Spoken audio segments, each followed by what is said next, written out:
Друзі, вітаю вас на сейшені. Другий випуск, і, як я казав минулого разу, ми виходимо трошечки за рамки ігрової індустрії, а також будемо спілкуватися і про IT, і про соціально важливі теми. І сьогодні у нас особливий гість, який розповість саме про соціально важливі теми, які вона розглядає на своєму каналі. І вам точно смішно не буде. Сьогодні у нас в гостях Настя, блогерка каналу «Смішно не буде». І поговоримо про соціально важливі теми та про особистий розвиток і власний ютуб-канал. Настя, вітаю, дякую, що долучилася до нас. Дякую, що покликали. З самого початку, як завжди, ми спілкуємося на тему, як все почалося. Розкажи, будь ласка, звідки прийшла ідея розпочати власний канал, саме напрямок цього контенту і, можливо, що надихнуло на це? Я дуже довго вела TikTok, ще до повномасштабного вторгнення вела російською, в мене там багато було русні в підписниках, потім почала вести українською. В якийсь момент TikTok почав мене дуже блокувати. Я подумала, що YouTube – це лояльніша платформа, і мені треба знімати відео на YouTube. Я дуже боялась, насправді. Я боялась, тому що в мене не було техніки, в мене був там телефон.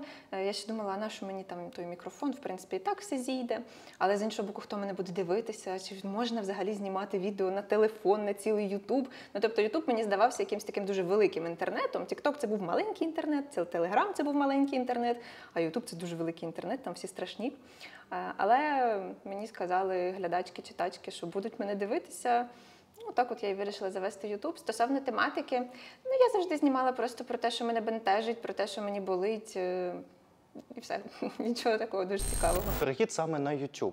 Це саме спонукало твої глядачки та глядачі, які захотіли побачити в більш довгому форматі твої думки. І напрямок контенту, він змінився з настанням повномасштабної війни? Чи все ж таки ти тримаєшся якоїсь власної думки? Я поясню, більшість блогерів під час повномасштабної війни перейшли саме на військову тематику або на огляди взаємодії з руснею і так далі. В тебе є такі випуски, чи ти притримуєшся виключно свого напрямку? Я про що знімала до повномасштабного вторгнення російською, проте і знімала вже потім українською. Якісь особливості наші, звісно, зачіпалися, там українські, воєнні, але я не знімала про русню. У мене є одне єдине відео на Ютубі про важливість української мови і важливість дерусифікації. Але я знімаю про те, що мені болить, і мене в якийсь момент, я там побачила якесь відео, і мені прям стало дуже зле, тому я вирішила поговорити про це на Ютубі, але прям контент про русню – це не мій формат, я ніколи на цьому не акцентувала увагу. Зрозумів тебе. Наступне питання. Наскільки складно робити цей контент? Я бачу в тебе, я слідкую за випусками Насті, до речі, чого я хвилююся, тому що мені дуже приємно, що Настя у нас в гостях, і я можу задати якісь питання, які мені були цікаві, коли я споживав контент Насті.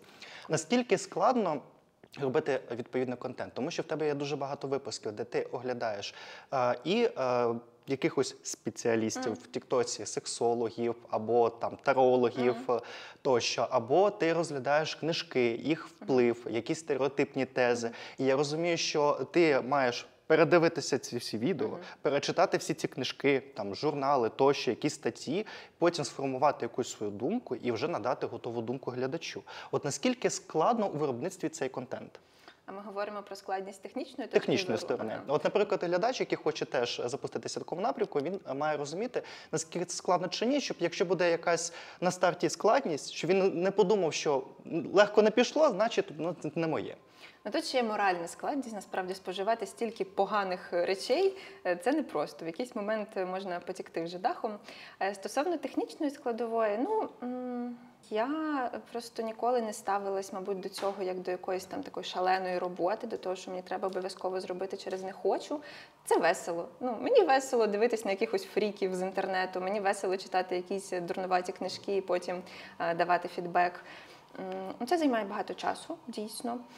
Але в мене не виникало прям потреби з-під палки себе змушувати це робити. От прям працювати, сісти і працювати, іноді доводиться з-під палки себе змусити. А взаємодіяти з тим, що я оглядаю, мені просто самій весело і цікаво. Всі теми відео – це спонтанні теми або те, що тобі цікаво, ти хотів поговорити і оглядаєш? Чи є все ж таки якісь актуальні теми, які, можливо, тобі не цікаві, або тобі є негатив там, оглядати конкретну людину або подію, але ти вимушена це робити, тому що це необхідно для медійного висвітлення цієї якоїсь негативної ситуації? Чи були у тебе такі випуски, де ти робила це от максимально негативно для себе? Я думаю, що ні. Ну, у мене були випуски, коли я саме на тему якихось актуальних подій, да, там якийсь у нас медіа персонаж зашкварився. І може я не хотіла про це робити випуск в тому плані, що ну ніби вже всі про це поговорили, чого я ще буду туди лізти. Але мені писали там, от поговори про це і ти.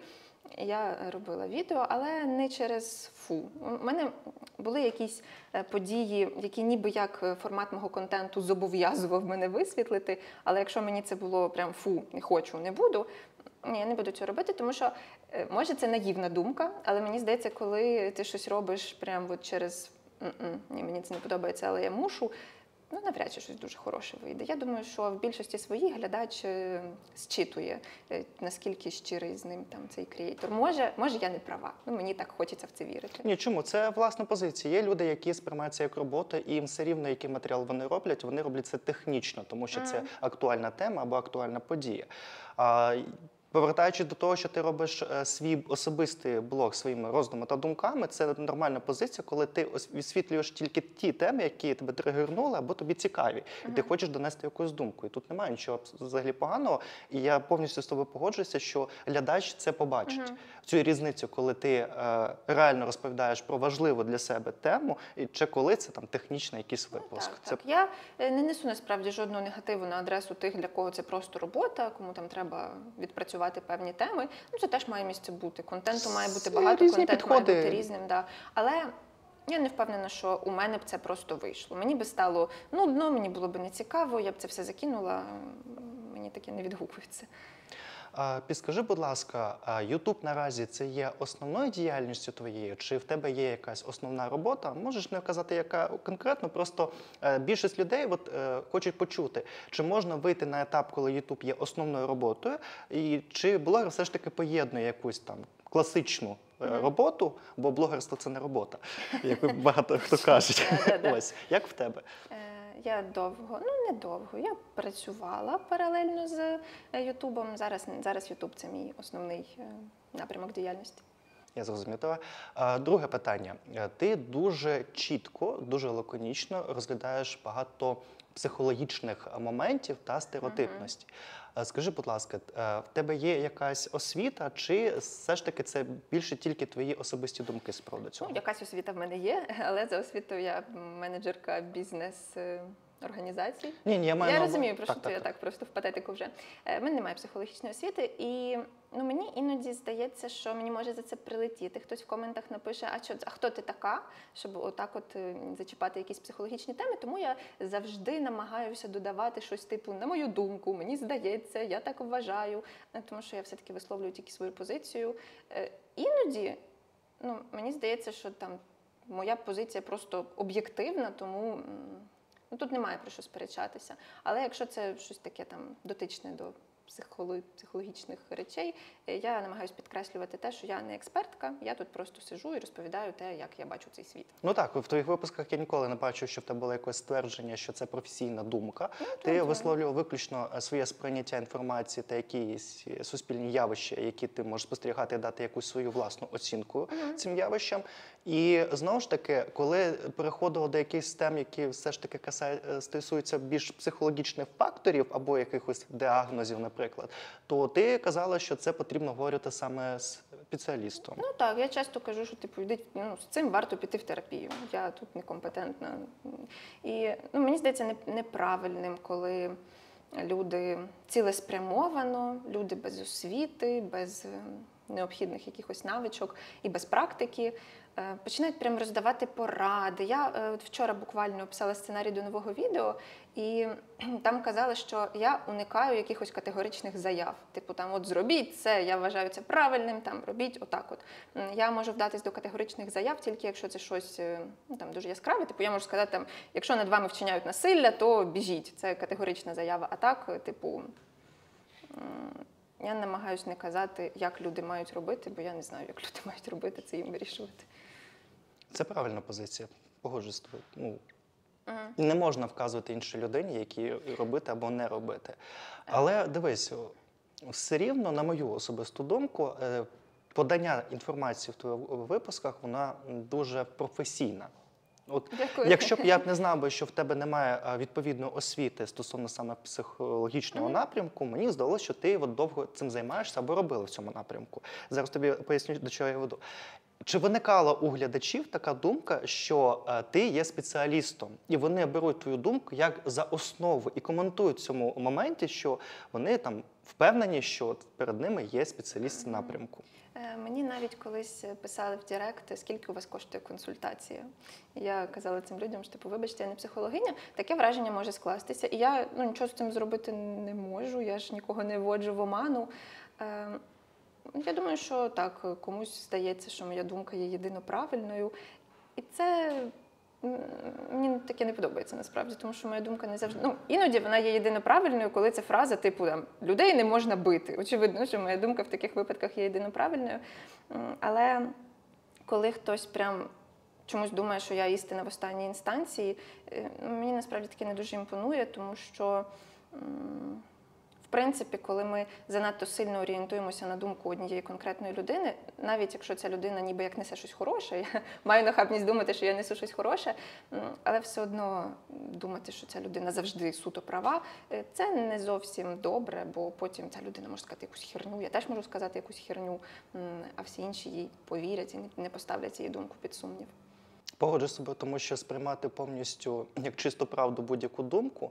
Ну, є така проблема, що більшості блогерів, які там за довгий час своєї діяльності змогли сформувати не тільки лояльну аудиторію, а сформувати ще безумовно людей, які от сприймають цю думку просто як от 100% правильну позицію або думку. І були такі випадки, коли ці блогери могли зашкваритися, і так серйозно зашкваритися, і люди не могли повірити, що не те, що як людина могла таке зробити, вони виправдовували цю людину, тому що вони все рівно досі там вважають, що позиція або дії людини, вони там вірні та правильні. Ну, мені насправді здається, що це нормально, коли, наприклад, ми в якійсь темі не розбираємося, ну, припустимо, в якісь дотичні до політиці теми, і тому ми віримо позиції тієї людини, яка здається нам компетентною, та, блогеру.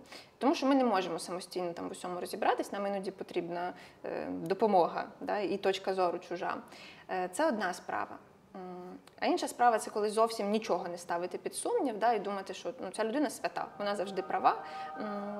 Ще, що мене дивує, іноді мені пишуть щось типу: а що ви думаєте про це? І говорять якусь там, ну, дуже очевидну річ, типу там про, не знаю, банальний приклад, про чувака, який там б'є жінок. Що ви думаєте про це? Така яка різниця, що я думаю про це? Ну, всі знають, що про це треба думати. Ніби як у всіх має бути своя думка стосовно таких очевидних речей, тому мені здається, що це якийсь побічний ефект інтернету і, в принципі, блогерства, коли ми дуже часто хочемо дізнатися стосовно чогось думку. Різну версію та різні думки з приводу однієї ж тієї ж події. Думку конкретної людини, я радше про це, хоча ну, це очевидно. Тут не мала би нас цікавити якась альтернативна думка, бо альтернативної думки тут не може бути. Зрозуміло. Дивись, наступне питання, ми якраз перейшли до цього напрямку, це от розглядання соціально важливих тем та стереотипностей. Дуже багато нам прилітало негативних коментів, це ще на старому каналі Даріус у нас був спецвипуск. Він більше базувався на ігрову тематику та відеоігри. І ми спільно з блогерками, дівчатами, які теж ведуть YouTube саме ігрового напрямку, підняли таку тему, як надмірна сексуалізація жінок, як вона негативно може впливати. При цьому, що дівчата розповідали різні тези. Вони і пояснювали, що сексуалізація або там привабливі образи жінок у відеоіграх – це норма. Але коли це не переходить якісь надмірні рамки, коли це дуже там на поверхні показують якісь принади або спотворені варіанти краси, там надмірні. І прилітала дуже велика кількість хейту, навіть від людей, які навіть геть не подивилися відео і не зрозуміли, що казала дівчатка. Там писали тези, які навіть не було відео, тобто кожен глядач собі там додумав, придумав і вирішив з назви вже, що там буде якийсь умовний для нього зашквар. І бачачи весь цей хейт просто по одній тезі, що нам прилітав, питання стосовно твого контенту, тому що він може також збирати і негатив від людей, які зашорені або мислять стереотипно, або вважають, що їх хочуть зламати, змінити, їх світ зламати. Я не знаю, як так вкладається в розумінні цих людей. Ти дуже довго освітлюєш стереотипне сприйняття жінок та чоловіків. Це не тільки в одну сторону, що ми там кажемо тільки за жінок, за якісь недобру поведінку в суспільстві по відношенню до жінок. Також ти розглядаєш чоловіків, тому що, до прикладу, що чоловікам можна плакати, що це нормальний психологічний стан, вихід емоцій тощо. У тебе це в рівності. Не впевнена. Ну, все-таки я чому? як жінка, я більше говорю про жінок. Так, але там немає такого в тебе в контенті, щоб приниження чоловіків. Ні, звісно, немає. Воно розглядається в рівності. Ну, що люди рівні. Що це звісно, люди. Звісно. Не споживаючи, не розглядаючи, що це чоловік та жінка, вони в рівності. І ми розглядаємо саме ці суспільні важливі теми. Але взаємодія з глядачем. От як в тебе з цим контентом? Тому що от у нас буквально одне відео, і ми вигрібали дуже довго. В тебе вже канал рік чи більше року. І дуже велика кількість відео. І я розумію, що ти, напевно, бачила багато дичини в коментарях по відношенню до себе. Розкажи, будь ласка, про це. Ну, у мене в більшості своїй лояльна аудиторія. Я думаю, що у вас на каналі, так як це, можливо, була нетипова тема, до вас прийшли якісь дуже невдоволені люди.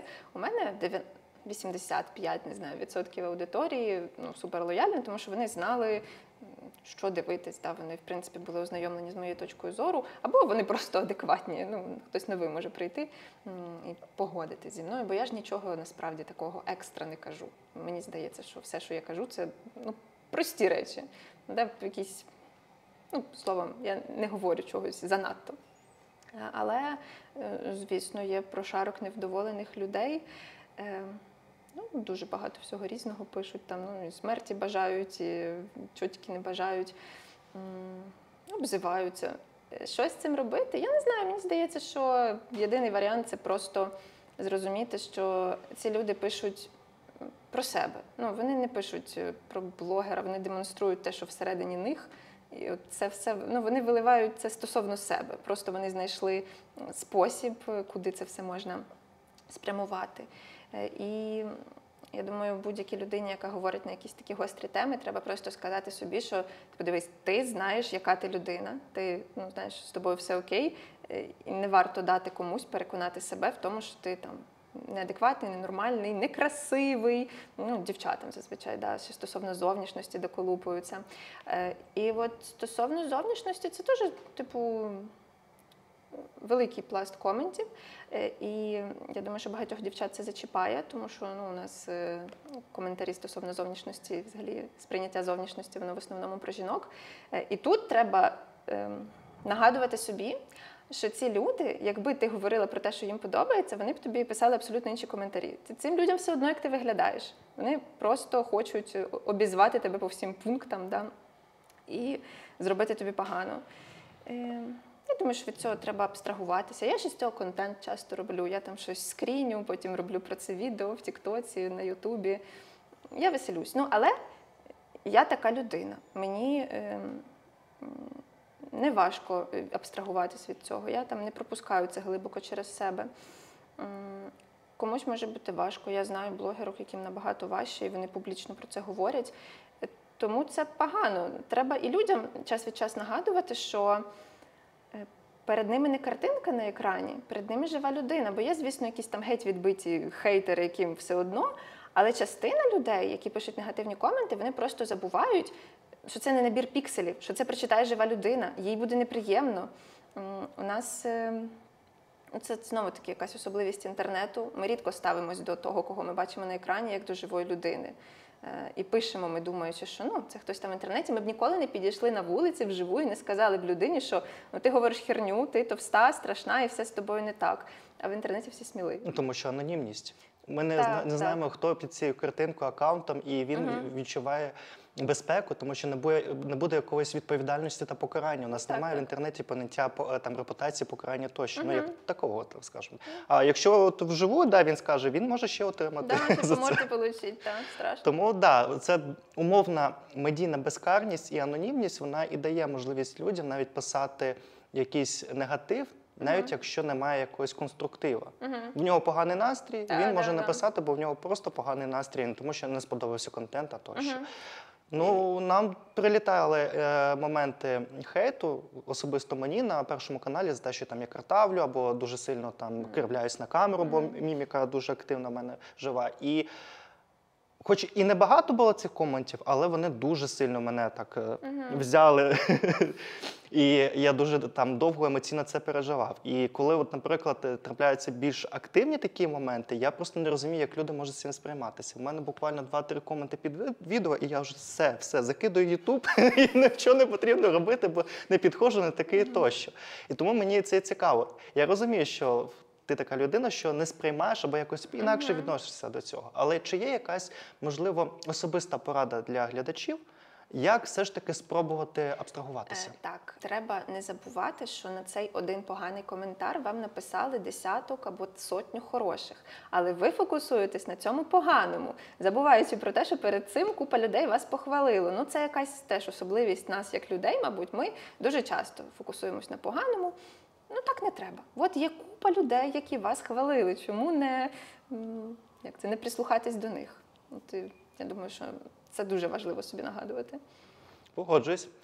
Стосовно контенту, скажи, будь ласка, навіть до ведення Ютубу і Тіктока все рівно ти спостерігала за змінами у суспільстві.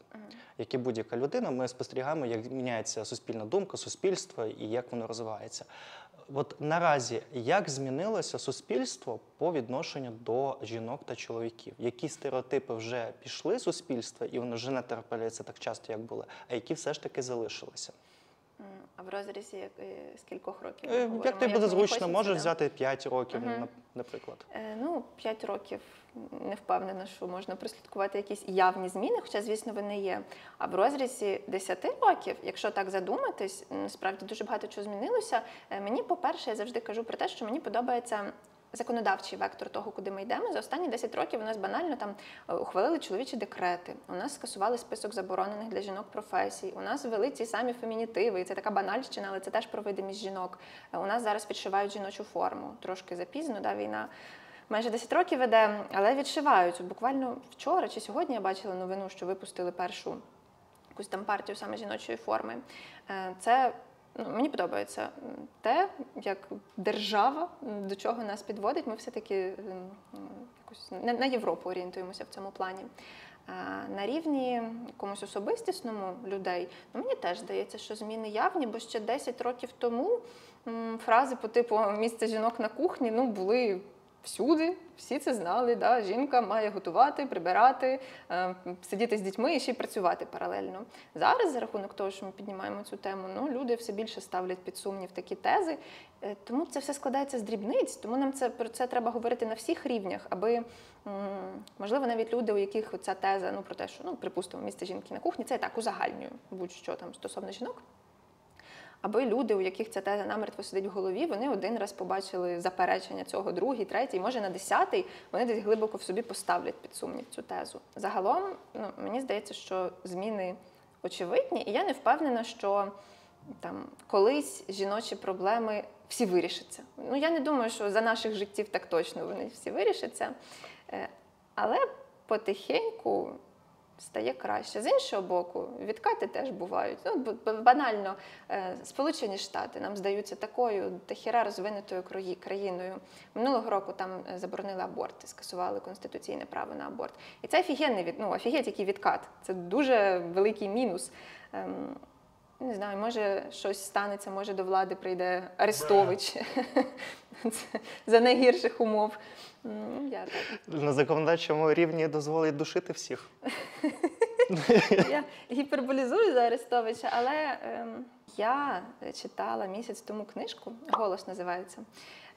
Вона, я не буду її прям рекомендувати всім до прочитання, але вона висвітлювала те, як теж в Сполучених Штатах Америки дуже поступово у жінок почали відбирати права. От там прям видно те, наскільки обережно і потихеньку це зробили, так, що ніхто не помітив і ніхто не встиг заперечити це.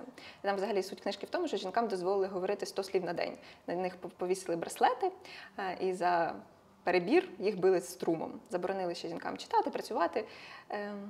Я вже так люблю розповідати про книжки. Тому по-всякому може бути. Буває таке. Це антиутопія, але і в житті може так бути, що непомітно нас підведуть до чогось поганого, але хочеться вірити в краще. До речі, дякую за рекомендацію. Стало цікаво. Стосовно медійності. Особливо той факт, те, що ти робиш іноді розбір та огляд на спеціалістів в лапках в Тіктоці або в інших якихось медійних ресурсах, які вказують людям, як жити, як займатися сексом, як виховувати дітей тощо. Чи були в тебе з ними агресивні стички, коли вони бачили твої огляди і там вже особисто хотіли якось на тебе вплинути, щоб там прибрала або не казала щось там наступні якісь огляди на них? І як, якщо таке відбувається в тебе, як ти справляєшся з цим? Прям, щоб писали і казали прибрати, такого не було. Але були такі, що постили мої відео десь у себе в соцмережах, якось там висміювали мене. Ще не тільки за саме відео, переходячи на особистості.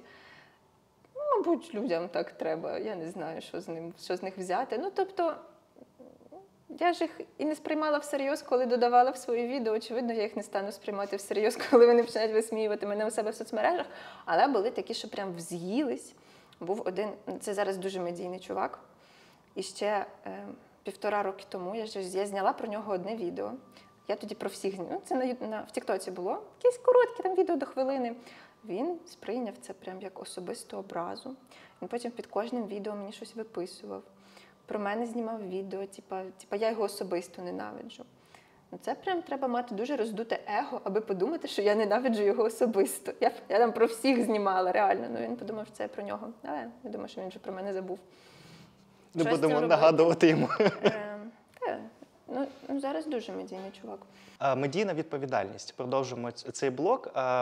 Це саме твоє власне розуміння сприйняття блогера. Тобто ми зараз не говоримо про людей, які можуть давати негативну інформацію для глядачів, а саме для блогерів.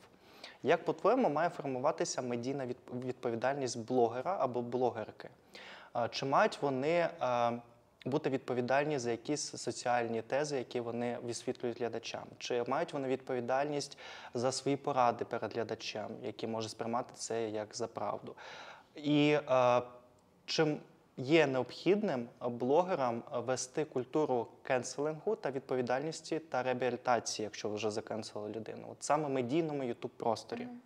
Я думаю, що будь-яка людина, не тільки медійна, має якусь відповідальність за свої слова нести, а тим паче медійна. Так, коли ти на якусь широку аудиторію роздаєш поради, варто думати, про що ти говориш. Іноді можна ляпнути щось. Всі можуть щось ляпнути, але мене дуже вражає, коли люди не в прямому ефірі, не десь на стрімі, вони говорять відверту хрінь. І у нас суспільство зараз не налаштоване чути цю конкретну ту хрінь, яку вони говорять. Але вони все одно ухвалюють рішення випустити цей продукт, не вирізати щось. Тобто можна ляпнути що завгодно, тож виріж потім, це ж не прямий ефір.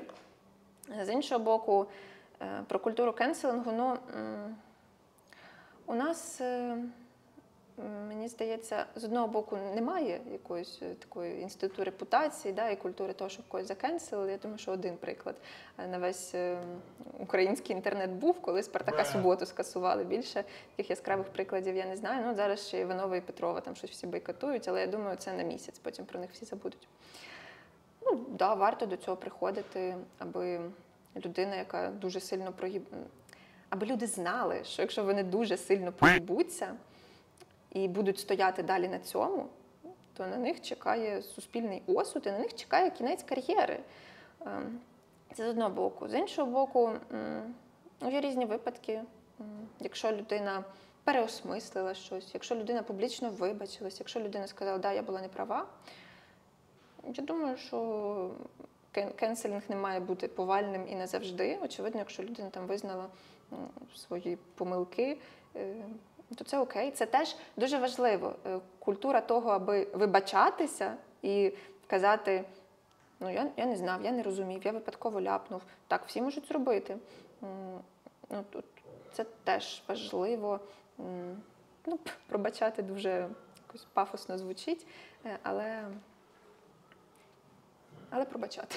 Але є додаткова проблематика цього напрямку, тому що, по-перше, де є ця межа між особистою думкою, яка може відрізнятися від загальносуспільної думки, і чи потрібно людину кенселити просто за особисту думку, яка може не підривати якісь там суспільні явища, політичні явища тощо. Це от просто його думка. От, наприклад, Настя, ти висвітлюєш там свою особисту думку на каналі.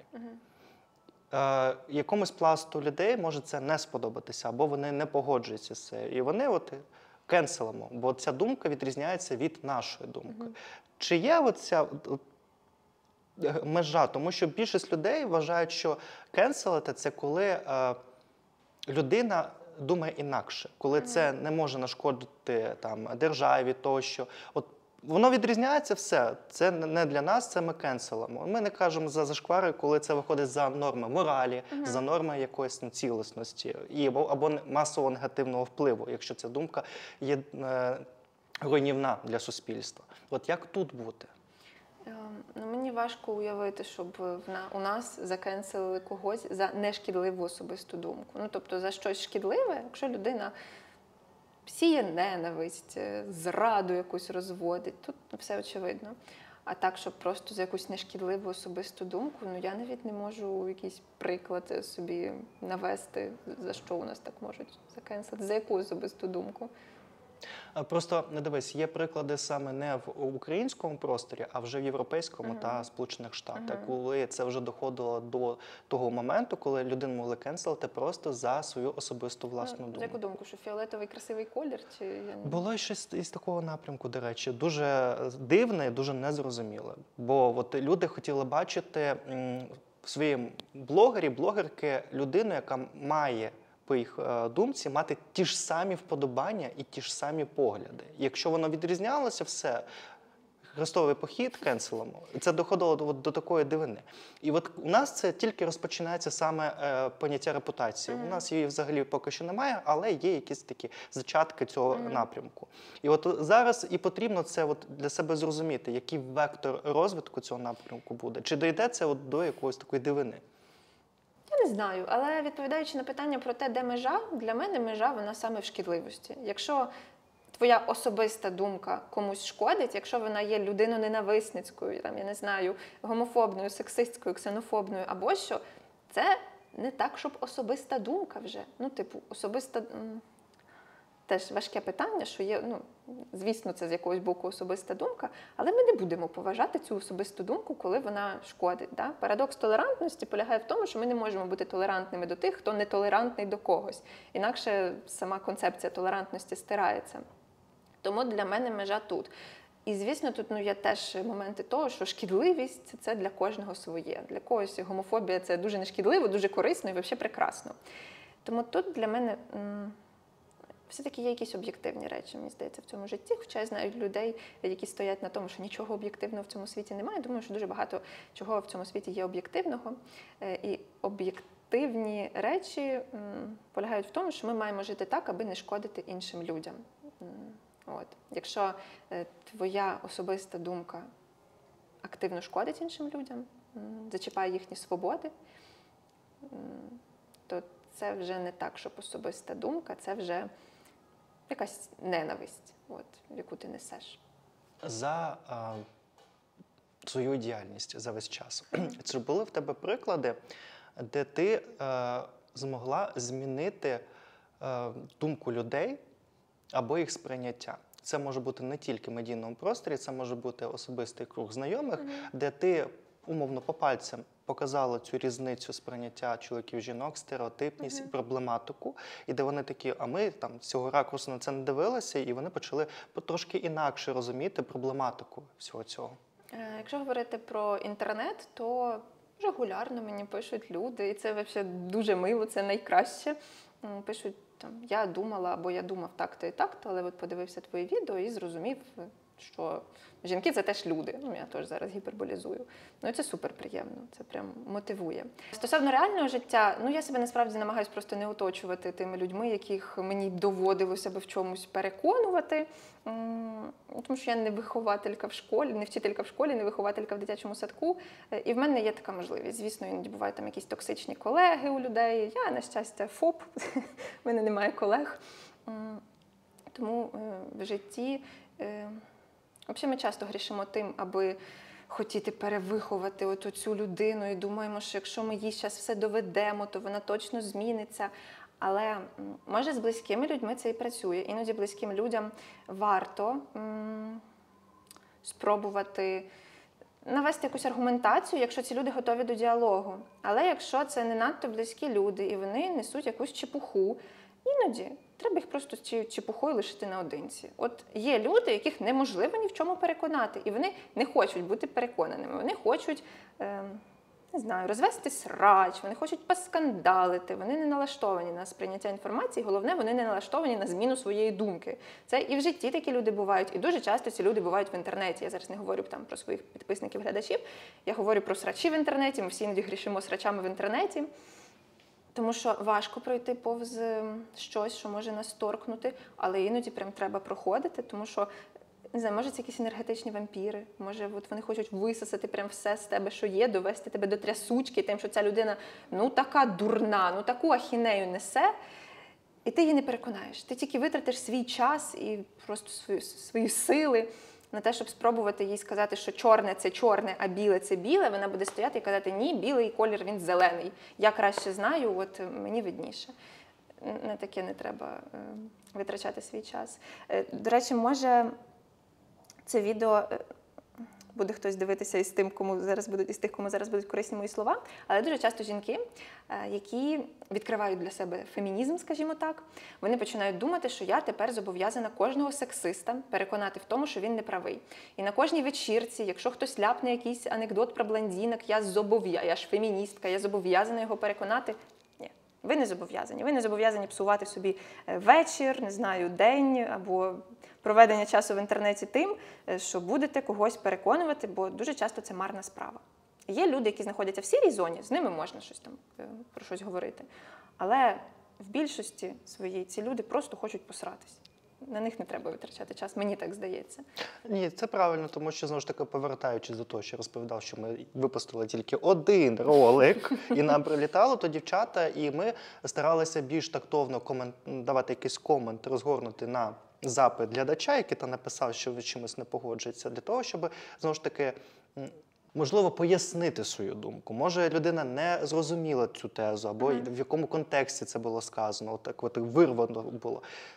Немає сенсу. Там просто все рівно залишається своя основна теза, і людина просто хотіла срач. Так. Не більш того. Конструктивності немає, час витрачається просто впусту.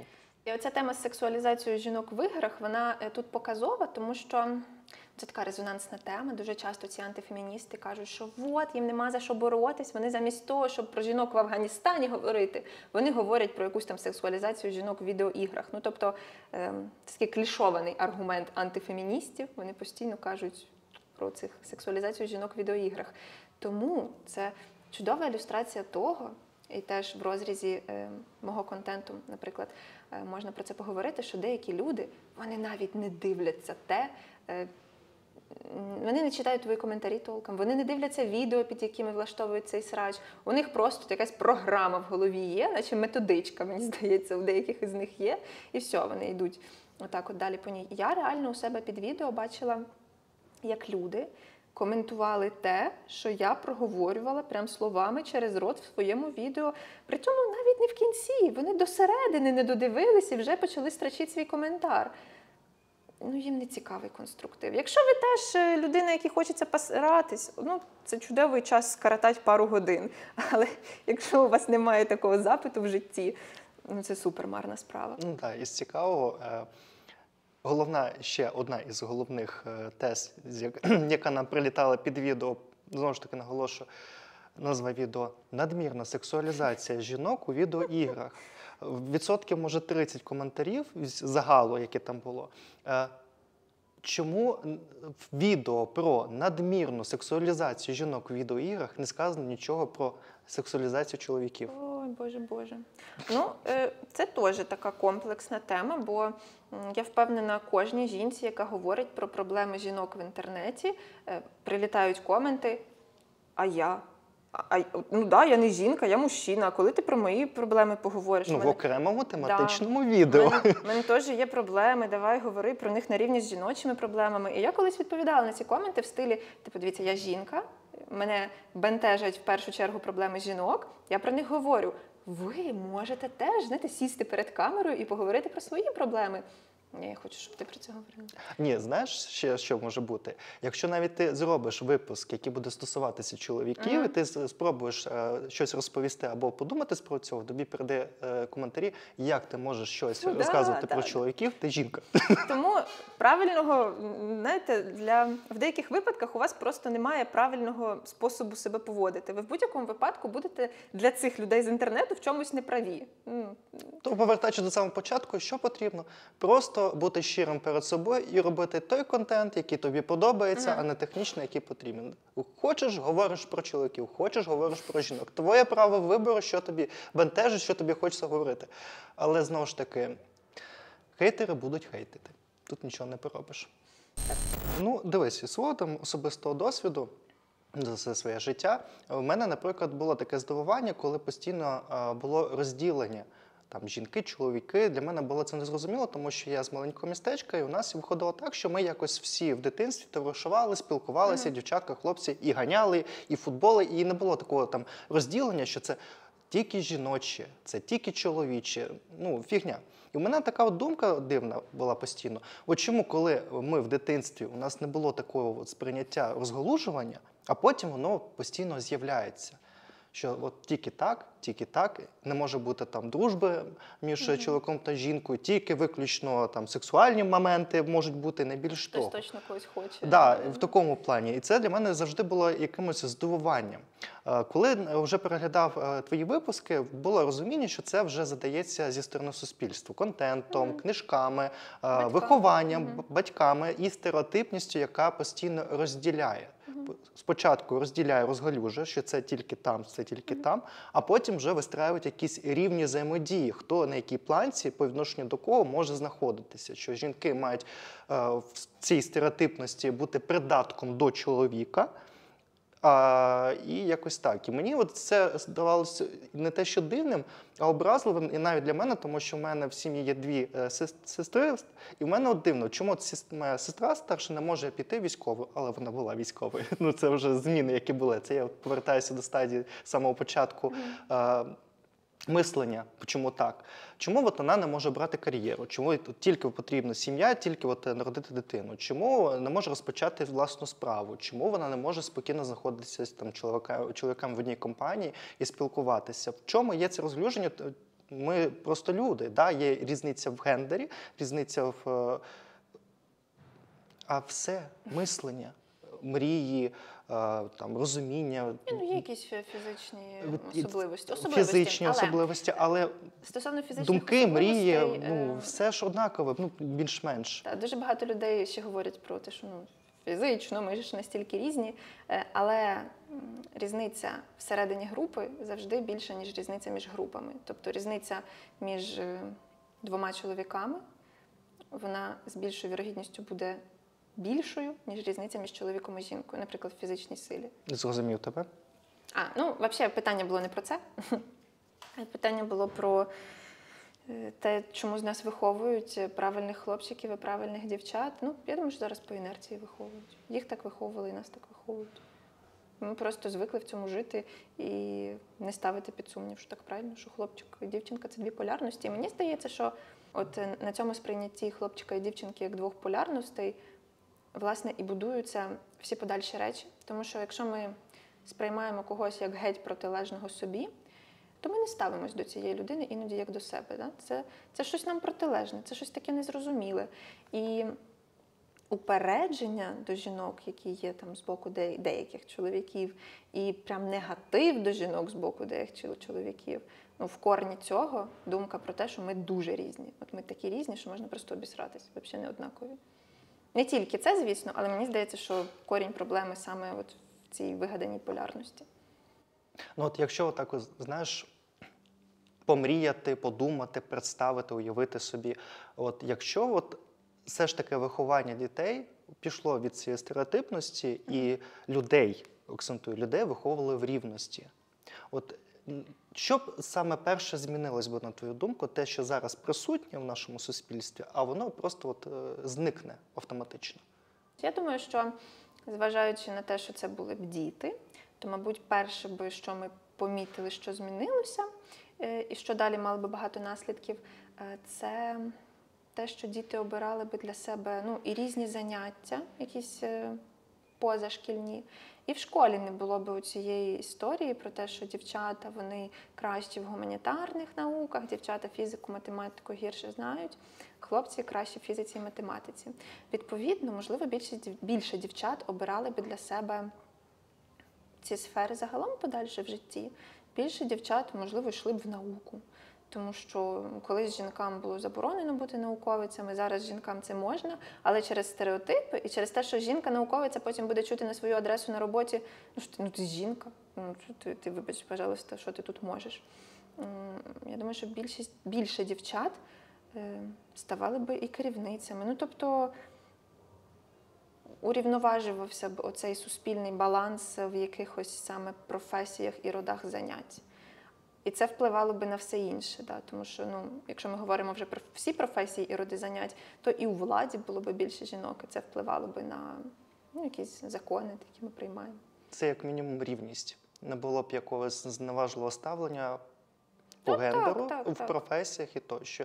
І, можливо, не було б якоїсь такої критичності у стосунках між жінками та чоловіками, і не було б умовного, як і психологічного, так і фізичного насильства до кожної сторони, тому що є якісь стереотипності, якими маніпулюють що в одну сторону, що в іншу сторону. Це, напевно, перше, що б також змінилося, тому щоб люди сприймали просто людину поряд з собою, перш за все. Розкажи, будь ласка, у подальшому розвитку свого особистого блогу, що б ти хотіла? Якісь додаткові напрямки, якісь додаткові проекти, або прийняти участь у додаткових колабораціях? Розвиток саме твого каналу. Мені поки що і подобається те, що я роблю. Я планую робити це далі, тобто свої стандартні, звичайні відео. І разом з тим я хочу зробити декілька таких професійніших відео, знятих прямо в студії з людьми запрошеними, на деякі конкретні теми. Перше, що я хочу зробити, це велике відео про аборти, поспілкувавшись з жінками, можливо, з лікарками, які б це прокоментували з якоїсь медичної точки зору і розвіяли б стереотипи про те, що ти завтра станеш безплідною, якщо зробиш аборт. Я в якийсь момент сіла і подумала, що мені треба зробити загальне відео на канал про аборти, а потім подумала, ні, я не хочу, я хочу зробити це красивіше, професійніше і якісніше. І декілька інших тем у мене також є. Про гомофобію хочу зробити більше відео і хотіла встигнути до червня, але думаю, що не встигну. В іншому, стосовно колаборації, у себе на каналі я не думаю, що в найближчому часі в мене з'являться якісь відео з іншими блогерами, тому що без жодної там якоїсь зверхності, прости господи. Я просто не уявляю формату, де я могла би це реалізувати, хоча мені подобається спілкуватися з іншими людьми, але в межах свого каналу в мене немає ідей бажання, якщо чесно, немає, тому що мені поки вистачає ідей того, що я можу зробити сама. На інших каналах, Боже, я дуже люблю ходити до когось на інші канали, я обожнюю спілкуватися і отак от. Тому креатори-колеги, які дивляться цей випуск, запрошуйте. Да, все добре, я от теж хвилювався, Настя погодиться чи ні, а бачите, все можна, головне це постукати. І останній блок в нашому інтерв'ю – це особисті поради до глядача. Це як от вільний мікрофон. Тут ти можеш казати якусь коротку тезу поради для тих, хто тільки хоче розпочати свою діяльність на Ютубі в цьому ж напрямку соціальному. Або це може бути якась теза, якась важлива думка, яку ти хочеш донести до глядача. Можливо, пов'язана, знову ж таки, з твоєю діяльністю та контентом. Стосовно того, що я можу порадити, ну, якщо це порада людині, яка планує завести YouTube, то єдине, що я можу порадити, це не боятися. Навіть якщо не вийде, ну і це, в принципі, для всіх порада, навіть якщо у вас щось в цьому житті не вийде, ну окей. Ми дуже часто чогось не робимо, бо боїмось, але варто спитати у себе, що буде при найгірших розкладах. От що станеться, ну, світ замре, або, не знаю, ну, якщо це питання того, щоб, наприклад, витратити всі свої гроші, може тут і варто подумати, якщо це таке щось ризиковане. Але зазвичай ми боїмося якихось супербанальних речей, яких не треба боятися, тому що, по-перше, нічого страшного не станеться. По-друге, дуже багато людей бояться йти в блогінг, тому що, а якщо знайомі побачать, а як це я буду сидіти такі перед камерою, щось не то, не сьо, всім на нас все одно. От прям всі ми думаємо в першу чергу про себе, про те, що там у нас в житті, що там мене турбує, що треба, не знаю, помити підлогу вдома і не забути купити яйця. Навіть якщо хтось зі знайомих знайде ваш блог і такий ха-ха-ха, ну окей, ну а далі що? Він про вас забуде через 5 хвилин. Про нас, в принципі, більшість людей забудуть через 5 хвилин. І відходячи від теми Ютубу, ми дуже часто щось не вдягаємо, не знаю, ми кудись не йдемо, якось не поводимось, обираємо не той одяг, який би хотіли, бо хтось щось скаже, хтось щось помітить, всім все одно. От прям реально, всім на нас все одно, люди зациклені на собі. Ми всі думаємо в першу чергу про себе, а навіть ті люди, які потім вас десь будуть обговорювати, ну прикольно, вас обговорюють, класно, ви в центрі уваги. Якщо не стосовно Ютуба, а от особистого сприйняття. Ми сьогодні з тобою говорили стосовно хейтерів, стосовно стереотипності, яка також, і як і в медійному просторі в Ютубі, так і по житті може бути. Ти вже казала, як можна страхуватися від хейту на Ютубі, дивитися більше на позитивні аспекти, а не вбирати негативні. А от в житті як? Тому що все ж таки і можуть траплятися якісь тези, люди, те ж саме, що в Ютубі, тільки от вживу. Ну, по-перше, намагатися не оточувати себе цими людьми, тому що дуже часто це якісь люди з нашого минулого, якісь старі колеги, родичі, дальня якась там тітка із, я не знаю, не буду зараз місто конкретне згадувати, а потім хтось образиться з цього міста, які прям псують нам життя після розмови, з якими ми деморалізовані, яких ми не хочемо бачити. Ну, то це нормально просто позбутись їх, да? Більше не контактувати з ними і не триматися за тих людей, які несуть негатив. A few moments later. Да забити, господи. Ну,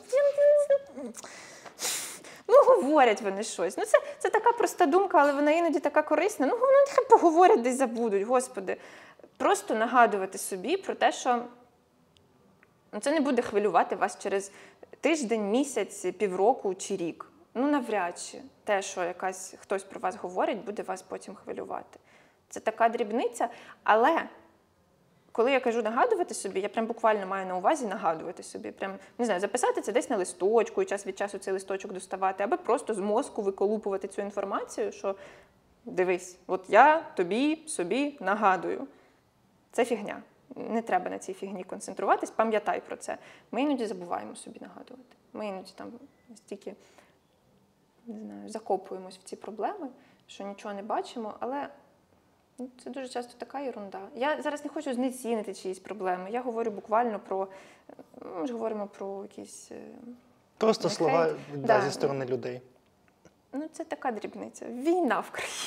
Що? Ну, на фоні цього реально. Яка різниця, що там хтось, якийсь маргінал про вас говорить?